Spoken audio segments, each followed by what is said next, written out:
Saudara-saudaraku yang terkasih, selamat berjumpa di Renungan Harian di channel Katolik kita.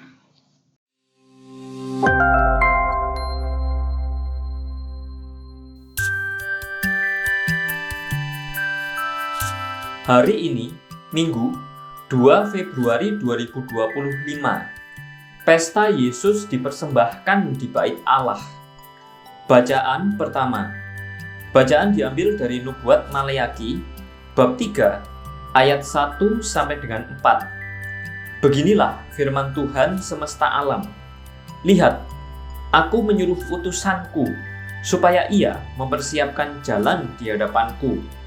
Tuhan yang kamu cari itu, dengan mendadak akan masuk ke baitnya. Malaikat perjanjian yang kamu kehendaki itu, sesungguhnya ia datang. Siapakah yang dapat tetap berdiri apabila ia menampakkan diri? Sebab ia laksana api tukang pemurni logam dan seperti sabun tukang penatu. Ia akan duduk seperti orang yang memurnikan perak, dan ia mentahirkan orang Lewi, menyucikan mereka seperti emas dan seperti perak, supaya mereka menjadi orang-orang yang mempersembahkan kurban yang benar kepada Tuhan. Maka persembahan Yehuda dan Yerusalem akan menyenangkan hati Tuhan, seperti pada hari-hari dahulu kala, dan seperti tahun-tahun yang sudah-sudah. Demikianlah sabda Tuhan. Syukur kepada Allah. Bacaan kedua.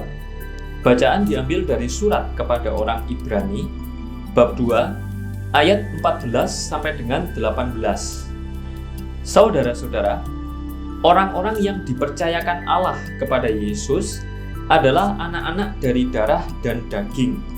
Maka Yesus menjadi sama dengan mereka dan mendapat bagian dalam keadaan mereka, supaya oleh kematiannya ia memusnahkan iblis yang berkuasa atas maut, dan supaya dengan jalan demikian ia membebaskan mereka yang seumur hidupnya berada dalam perhambaan oleh karena takutnya kepada maut.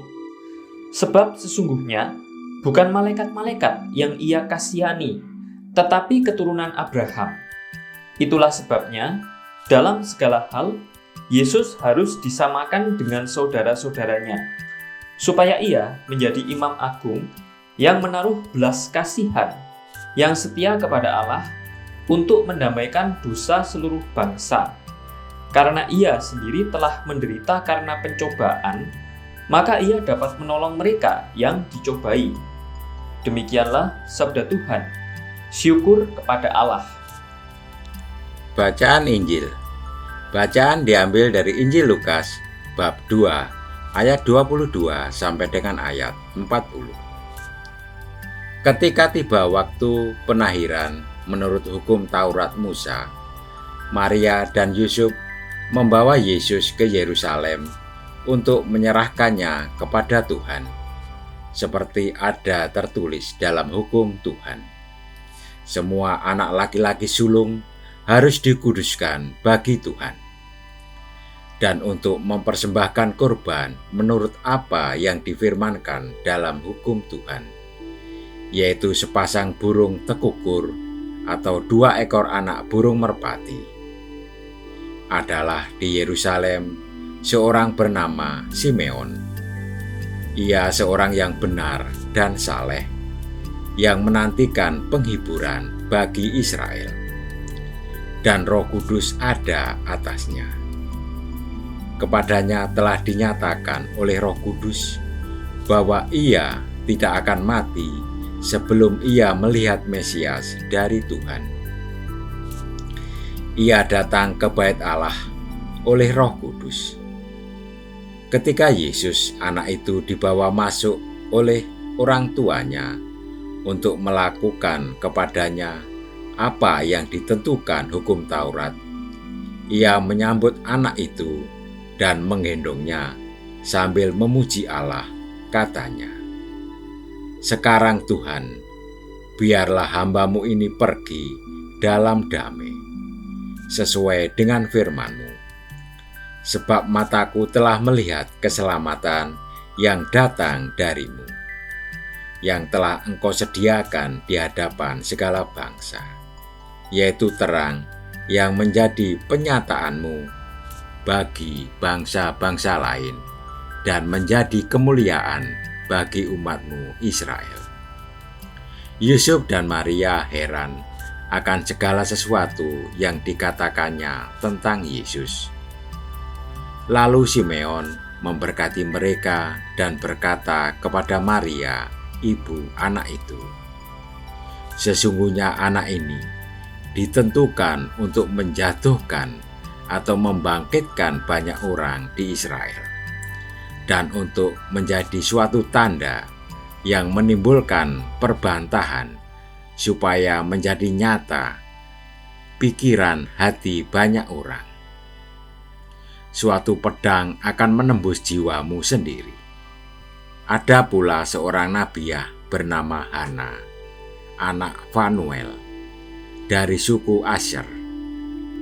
Sesudah kawin, ia hidup bersama suaminya 7 tahun lamanya, lalu menjanda sampai berumur 84 tahun. Ia tidak pernah meninggalkan bait Allah, dan siang malam beribadah dengan berpuasa dan berdoa. Pada saat itu juga ia mendekat dan mengucap syukur kepada Allah. Ia berbicara tentang anak itu kepada semua orang yang menantikan pembebasan untuk Yerusalem. Setelah selesai semua yang harus dilakukan menurut hukum Tuhan, kembalilah mereka ke Galilea, ke kota Nazaret. Anak itu bertumbuh besar dan menjadi kuat, penuh hikmat, dan kasih karunia Allah ada padanya. Demikianlah sabda Tuhan. Terpujilah Kristus. Saudara-saudaraku yang terkasih, ada orang-orang di luar komunitas Katolik yang kagum dengan cara hidup para pastor dan biarawan-biarawati. Mereka mengungkapkan kekaguman dengan mengatakan, di luar manusiawi, mereka bisa mempersembahkan hidup secara totalitas untuk Tuhan. Hal ini dihidupi karena terpesona akan kehadiran dan cinta Tuhan Yesus kepada manusia. Cintanya yang dipersembahkan untuk menyelamatkan dunia. Dalam bacaan pertama dari kitab Maleaki dinubuatkan, Tuhan yang kamu cari itu akan masuk ke bait-Nya. Tuhan hadir ke bait Allah untuk memurnikan dan menyucikan para imamnya seperti menyucikan emas dan perak, agar para imam menjadi orang-orang yang mempersembahkan korban yang benar kepada Tuhan, mempersembahkan yang terbaik kepada Tuhan.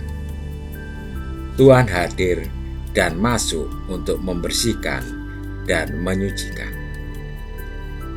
Nubuat Maleaki ini mendapatkan penggenapannya pada pesta yang kita rayakan hari ini, yaitu pesta Tuhan Yesus dipersembahkan di bait Allah. Kehadiran Tuhan yang memurnikan dan menyucikan disambut dengan sukacita oleh dua pribadi yang sudah lama menantinya. Simeon, seorang yang benar, saleh, Roh Kudus ada di atasnya, dan Hana, seorang nabiah. Ia tidak pernah meninggalkan bait Allah, siang malam beribadah dengan berpuasa dan berdoa. Orang-orang saleh ini menerima Tuhan dengan sukacita karena waktunya sudah tergenapi. Mesias hadir untuk memurnikan, menyucikan, dan membebaskan. Orang-orang saleh ini berada dalam kedamaian dan sukacita. Bahkan Simeon mengatakan, "Sekarang Tuhan, biarlah hamba-Mu ini pergi, dalam damai sesuai dengan firman-Mu. Simeon dan Hana sudah berjumpa dengan apa yang sudah lama mereka nantikan dan rindukan, yaitu Mesias. Pada pesta hari ini, kita semua diajak mengalami Tuhan yang hadir, memperbarui dan memberi pembebasan. Membalas cinta Tuhan yang hadir juga dengan selalu memperbarui diri dan keluarga. Mari kita meneladan keluarga kudus di Nazaret bersama Santo Yusuf dan Bunda Maria. Mereka adalah keluarga yang saleh, yang selalu mendengar dan melaksanakan sabda Allah, sehingga mereka mempersembahkan yang terbaik bagi Allah, yaitu putranya yang sulung. Sulung artinya yang pertama, utama, dan berharga. Selain itu, menjadi pribadi dan keluarga yang taat dalam hidup menggereja dan bermasyarakat, seperti keluarga kudus Nazaret yang taat menjalankan apa yang tertulis dalam Taurat Musa. Menjadi taat, saleh, dan mempersembahkan diri yang terbaik bagi Allah. Itulah kehadiran Tuhan yang memperbaharui, menyucikan kita dan keluarga kita. Perjumpaan yang mengubah. Pemandangan umum di jalan raya jika tidak ada kendaraan, meskipun masih lampu merah, orang akan tetap melanjutkan perjalanan. Sebaliknya, seorang ibu atau ayah saat bersama dengan anak-anak mereka yang masih kecil biasanya akan berhenti ketika lampu merah menyala, meskipun jalan raya dalam keadaan sepi kendaraan. Dalam hal ini, mereka sedang mengajarkan dan memberikan teladan kepada anaknya bagaimana harus menaati peraturan. Hari ini gereja merayakan pesta Yesus dipersembahkan di Kanisah. Ini merupakan salah satu peristiwa penting dalam kehidupan Yesus, yang merupakan salah satu tahap perkembangan sebagai seorang anak manusia yang lahir di tengah keluarga dan masyarakat. Lingkungan budaya dan nilai yang ditanamkan orang tua membantu perkembangan aspek kemanusiaan Yesus dalam merealisasikan misi keselamatan dari Bapaknya. Ada dua pihak yang berperan penting dalam peristiwa ini. Pertama, orang tua Yesus. Maria dan Yusuf adalah contoh orang tua yang taat pada norma yang berlaku dalam kehidupan sosial religius. Mereka tidak hanya mendidik Yesus berdasarkan kriteria yang menurut penilaian mereka baik dan penting, melainkan lebih dari itu, mereka mendidik dan mengajarkan Yesus sesuai dengan aturan dan norma yang ada dalam kehidupan masyarakat.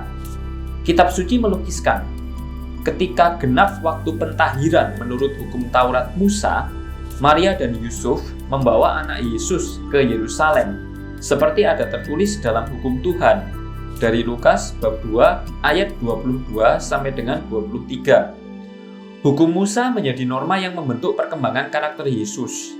Ia menjadi lentera yang menerangi perjalanan kehidupan spiritual keluarga Nazaret. Ia memberi petunjuk kemana mereka harus melangkah. Dalam ketaatan yang penuh kepada hukum Musa, Maria dan Yusuf dengan penuh tanggung jawab berusaha mendampingi perkembangan iman Yesus. Sejauh mana keluarga kita menjadi tempat seorang anak belajar mengenal nilai-nilai dalam kehidupan sosial yang bisa menghantarnya semakin dekat dengan sesama dan Tuhan yang kita imani? Kedua, Simeon dan Hana. Penginjil Lukas melukiskan secara jelas siapakah kedua tokoh ini. Waktu itu adalah di Yerusalem seorang bernama Simeon. Ia seorang yang benar dan saleh hidupnya. Ia sedang menantikan penghiburan bagi Israel. Setelah berjumpa dengan Yesus saat dipersembahkan oleh kedua orang tuanya di Bait Allah, ia merasa hidupnya telah sempurna. Maka ia berkata, "Sekarang Tuhan, biarkanlah hamba-Mu ini pergi dalam damai sejahtera, sebab mataku telah melihat keselamatan yang daripada-Mu." Dari Lukas bab 2 ayat 29 sampai dengan 30. Selain Simeon, ada juga Hana. Ada juga di situ seorang nabi perempuan, anak Fanuel dari suku Asyer, namanya Hana. Bagi keduanya, pengalaman perjumpaan dengan Yesus adalah sebuah pengalaman kesempurnaan dalam hidup. Setelah mengalami perjumpaan di bait Allah, segala sesuatu menjadi tidak berarti karena apa yang dinantikan dan diharapkan telah disaksikan dengan mata mereka sendiri. Sejauh mana perjumpaan kita dengan Yesus dalam perayaan Ekaristi dan doa-doa pribadi kita mampu mengubah cara pandang dalam hidup kita? Dalam perjalanan sejarah keselamatan, Allah menggunakan banyak pihak untuk terlibat agar proyek keselamatannya tercapai. Keterlibatan banyak orang dalam karya keselamatan Allah bukanlah sesuatu yang kebetulan, melainkan telah direncanakan dan dipersiapkannya. Setiap peristiwa kehidupan kita adalah bagian dari rencana keselamatannya. Meskipun dari kacamata manusiawi terkesan sebagai kebetulan, namun tidaklah demikian bagi Allah. Semoga keluarga kita menjadi sekolah pertama kita belajar taat pada aturan agar membantu kita mengenal kehadirannya setiap hari. Tulisan oleh R.P. Ferdinandus Tai Okarm. Marilah kita berdoa.